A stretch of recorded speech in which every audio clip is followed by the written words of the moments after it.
अस्सलाम वालेकुम जी, कैसे हैं आप सब? मैं ठीक, शुक्र अल्हम्दुलिल्लाह। दुआ करती हूँ आप भी माशाल्लाह ठीक-ठाक रहें, खुश रहें। कल की वीडियो आपने देखी है, मैं ग्रोसरी करके लेके आई थी। ग्रोसरी की अब घर जा रहे हैं, घर जाके मैं आपके साथ शेयर करती हूँ मैं क्या-क्या लेके आई हूँ। अभी रमज़ान की तैयारी नहीं की, वीडियो कॉल की देख ना काफ़ी बहनों ने हिम्मत फड़ ली, बाजी ने तैयारी कर ली, फटाफट ਅਸੀਂ ਵੀ ਸ਼ੁਰੂ ਕਰ ਲਈਏ। ਸ਼ੁਰੂ ਕਰੋ, ਜ਼ਾਰੀ ਗਲੇ 2 ਹਫ਼ਤੇ ਰਹਿ ਗਏ ਨੇ ਤੇ ਮੈਂ ਤੇ ਵੈਸੇ ਹੀ ਚੱਕਰ ਲੱਗਾ ਸੀ ਤੇ ਮੈਂ ਕਿਹਾ ਚਲੋ ਮੀਟ ਵਗੈਰਾ ਲੈ ਲੈਣੀ, ਉੱਥੇ ਤਾਂ ਮੀਟ ਬੜਾ ਅੱਛਾ ਹੁੰਦਾ ਹੈ ਤੇ ਉਹ ਮੈਂ ਲੈ ਲਿਆ। ਤੇ ਮੈਂ ਕੁਛ ਸਬਜ਼ੀਆਂ ਤਾਂ ਖੈਰ ਮੈਂ ਤੁਹਾਨੂੰ ਕੱਲ ਵੀ ਕਿਹਾ ਸੀ ਏਡੀਆਂ ਖਾਸ ਮੈਂ ਲਈਆਂ ਨੇ, ਮੈਂ ਗਾਜਰਾਂ ਲਈਆਂ ਸਨ ਕਿ ਆ ਕੇ ਮੈਂ ਨਾ ਲਾਲ ਰੰਗ ਦੀ ਗਾਜਰ ਦੀ ਖੀਰ ਬਣਾਵਾਂਗੀ। ਤੇ ਖੈਰ ਮੈਂ ਘਰ ਪਹੁੰਚ ਗਈ ਹਾਂ, ਬੈਗ ਵਗੈਰਾ ਮੈਂ ਸਾਰੇ ਕੱਢ ਕੇ ਤੇ ਬਾਹਰ ਰੱਖ ਲਏ। ਬਸ ਹੁਣ ਕੇਜੀ ਫੜਨੇ ਨੂੰ ਤੜਾ ਤੜ ਕੱਟ ਕੇ ਛਾਪਰ ਗੰਢਾਂ ਖੋਲ੍ਹਣੀਆਂ ਕਿਉਂਕਿ ਗੰਢਾਂ ਜਿਹੜੀਆਂ ਮੇਰੇ ਮੀਆਂ ਨੇ ਅਜੇ ਪੱਕੀਆਂ ਲਾਈਆਂ ਨੇ। ਮੇਰੀ ਨਾ ਜਿਹੜੀ ਗੰਢ ਨਾ ਹੋਰ ਤਰ੍ਹਾਂ ਦੀ, ਮੇਰੀ ਗੰਢ ਇਹਨਾਂ ਕੋਲ ਵੀ ਨਹੀਂ ਗੋਲਦੀ, ਹਾਲਾਂਕਿ ਬੜੀ ਆਸਾਨ ਹੈ, ਲੇਕਿਨ ਇਹ ਪੱਕੀ ਵਾਲੀ ਲਾਉਂਦੇ ਨੇ ਜਿੰਝ ਪਤਾ ਨਹੀਂ ਅਸੀਂ ਕਿੱਥੋਂ ਉੱਡ ਕੇ ਆਉਣਾ ਕਿ ਸਾਡੀਆਂ ਚੀਜ਼ਾਂ ਬਾਹਰ ਆ ਜਾਣੀਆਂ। ਸਭ ਤੋਂ ਪਹਿਲਾਂ ਮੈਂ ਕੱਲ ਵੀ ਕਿਹਾ ਸੀ ਕਿ ਮੈਂ ਲੈ ਕੇ ਆਈ ਹਾਂ ਦਹੀਂ ਭੱਲਿਆਂ ਲਈ ਭੱਲੀਆਂ। ਇਹ ਤਾਂ ਜ਼ਰੂਰ, ਇਹ ਤਾਂ ਰਮਜ਼ਾਨ ਦਾ ਹੀ ਸੋਚ ਕੇ ਮੈਂ ਲਿਆਈ ਹਾਂ। ਬਾਕੀ ਆਫੀਆਂ ਨੂੰ ਬੜੀਆਂ ਪਸੰਦ ਨੇ, ਕੀ ਇਹਨੂੰ ਕਹਿੰਦੇ ਨਮਕ ਪਾਰੇ। ਤੇ ਦੂਸਰਾ ਮੈਂ ਲੈ ਕੇ ਹੁਣ ਆਈ ਹਾਂ ਚਨਿਆਂ ਦਾ ਵੱਡਾ ਪੈਕਟ। ਇਹਨੂੰ ਮੈਂ ਇਕੱਠੇ ਨੂੰ ਭਿਉਂ ਕੇ ਪੈਕਟ ਬਣਾ ਕੇ ਫਰੀਜ਼ ਕਰ ਦਾਂਗੀ ਕਿਉਂਕਿ ਚਨੇ ਸ਼ੋਰਬੇ ਵਾਲੇ ਹੋਣ ਨਾਲ ਚਾਵਲ ਤੇ ਜਦੋਂ ਮਰਜ਼ੀ ਪਕਾ ਲਓ, ਬੱਚੇ ਖੁਸ਼ ਹੋ ਕੇ ਖਾ ਲੈਂਦੇ ਨੇ। ਹੁਣ ਮੈਨੂੰ ਜੋਸ਼ ਚੜਿਆ ਜੀ, ਅੱਜ ਕੱਲ੍ਹ ਮੈਂ ਕਾਵਾ ਵਗੈਰਾ ਸ਼ੁਰੂ ਕੀਤਾ ਵੇ ਤੇ ਮੇਰੀ ਸੌਂਫ ਖਤਮ ਸੀ, ਮੇਰੀ ਕੀ ਕਹਿੰਦੇ ਨੇ ਜਵਾਇਨ ਖਤਮ ਸੀ, ਥੋੜ੍ਹੀ ਜਿਹੀ ਜਿਹੜੀ ਹੁੰਦੀ ਹੈ ਦਾਰਚੀਨੀ ਉਹ ਖਤਮ ਸੀ ਤੇ ਉਹ ਲਈਆਂ ਨੇ। ਬਾਕੀ ਕੇਕ ਰਸਤੇ ਇੱਥੋਂ ਵੀ ਮਿਲ ਜਾਂਦੇ ਨੇ, ਲੇਕਿਨ ਉੱਥੇ ਜ਼ਰਾ ਥੋੜ੍ਹੇ ਹੋਰ ਸਸਤੇ ਮਿਲ ਜਾਂਦੇ ਨੇ, ਉੱਥੋਂ 3 ਪੈਕਟ ਚੁੱਕੇ ਨੇ। ਬਾਕੀ ਕਰੀਮ ਰੋਲ ਲੈ ਕੇ ਆਈ ਹਾਂ ਕਿਉਂਕਿ ਸੁਬਾਹ ਜਦੋਂ ਮੈਂ ਉੱਠੀ ਸੀ ਨਾ 10-11 ਵਜੇ ਅਸੀਂ ਜਾਣਾ ਸੀ, ਵੈਸੇ ਵੀ 2-3 वजह से निकलना सी। तो मेरी जो ससुराल मेरे नंदे हैं 2 इधर हैं, उनका मैसेज आया था कि हम शाम को ना थोड़ी देर के लिए आएंगे। तो मैंने कहा चलो ठीक है, चाय पीने के लिए उन्होंने आना था। तो मैंने कहा चलो चाह का समान भी थोड़ा बहुत उतों लै आवांगी जो मैंने मिले। तो खैर मैंने काफ़ी चीज़ां मिल गई, समोसे वगैरह मैं लैके निमको शिमको जो चाय का समान मैं क्या अज तरह देसी जो चाय का होंगे ना टी टाइम एक होंगे शाम को 4 वजे चाह का, वो मैं इंतजाम करनी है ना। बाकी खाना शाना तो चलते ने, लेकिन खाना उन्होंने खाना भी नहीं सी। तो खैर इत्थे मैं ना थोड़े जे कुलचे वगैरह भी लैके आई। बाकी ये सारे छोटे मोटे मसाले लियाई, इन्नी मैनू जरूरत है भी नहीं सी क्योंकि तकरीबन मसाले सारे घर सन। पत्ती हाँ खत्म हुई सी, पत्ती तो मैं पैकेट एक लै आई हाँ। पत्ती मैनू बड़े मैसेज आते, मैं बड़ी बारी शेयर किया वे कि मैं वाली पत्ती यूज़ करनी है टपाल दानेदार। तो यह किशमिश लैके आई, किशमिश बड़ी अच्छी रहिंदी क्योंकि लीडर आलडी च मिलती ना, ब्लैक ब्राउन टाइप पता नहीं वो किहदी बनी, वो बहुत ज़्यादा ब्राउन होंगी। तो यह वाली सही रहिंदी, जरदे च पाओ ना तो बड़ा खिल के तरह कलर निकल के आंदा है। तो जी मज़ेदार चीज़ां ने वो गाजर तो शकरकंदी सही पाकिस्तानी वाली। मैनू एयर फ्राई च की शकरकंदी बनाऊँगी। हम मैं दूसरा मैं लैके आई टिक्का सीखी, टिक्का जो होता है टिक्का कबाब, नहीं बोटी टिक्का बोटी, पुट्ठा ही ना लैना। ऐ मैं लैके आई हाँ शामी कबाब, मैं लैके आई हाँ शामी कबाब। इन्हें बड़े अच्छे होंगे देसी ना, नॉर्मल तो मैं घर ही बना लैनी, लेकिन मैं भी तुहानूं पता सुस्ती दी मारी मैनू नज़र आई, मैं फटाफट फड़ ली। मैं क्या बच्चे सैंडविच बना के देने लई ठीक है। सीखी कबाब का पैकेट लैके आई, बस इन्होंने माइक्रो च करना वे तो आराम नाल खाधे जांदे। अस्सलाम वालेकुम जी, कैसे हैं आप सब? मैं ठीक, शुक्र अल्हम्दुलिल्लाह। अच्छा जी, मैं जा रही हूँ मेडिकल स्टोर पे, 4:30 का टाइम है। मेरे बेटे की ना तबीयत ख़राब है, जैसे बुखार सा है और जिस्म दर्द, और उसको मैंने बोला ईबो टैबलेट खा ले, पर नहीं उन्हें केड़ी खानी, हाय मेरे ना ही भुल गया। ठहरो मैं तो सोच के दसनी उन्हें केड़ी दवाई खानी है, एस्प्रिन नहीं, ठहरो मैं सोच के वेख, उन्हें मैंने लिख के दी। मैं वापस आई पैरासीटामोल क्योंकि वो ना अद्धा क डॉक्टर भी घर वे ना, अब्बे वांगू अब्बा हकीम है, वो डॉक्टर है।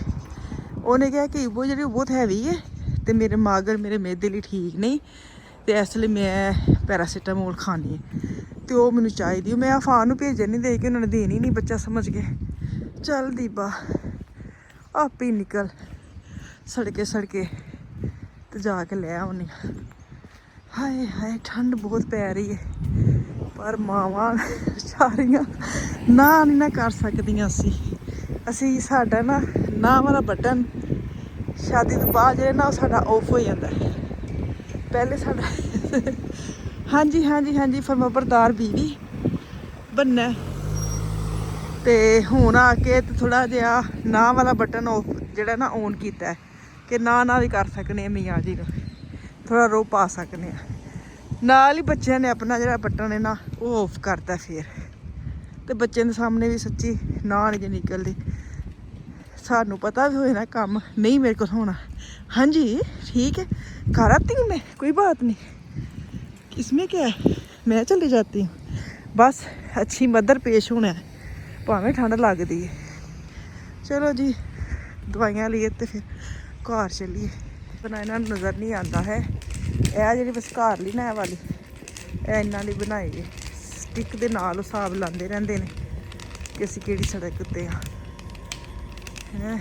इत्थे सहूलतां बड़ियां ने, जेह्ड़े मजदूर ने ना बच्चे या उन्होंने यकीन करो तो सारिया नेकियां तो कमा जाते हैं, असी तो बस गल्लां ही कर सकते हैं, असी दूरों बह के हत्थ छड़ने तो या अपने उत्ते गल नहीं आते दूसरे ते करी रह के वो इंज करदा।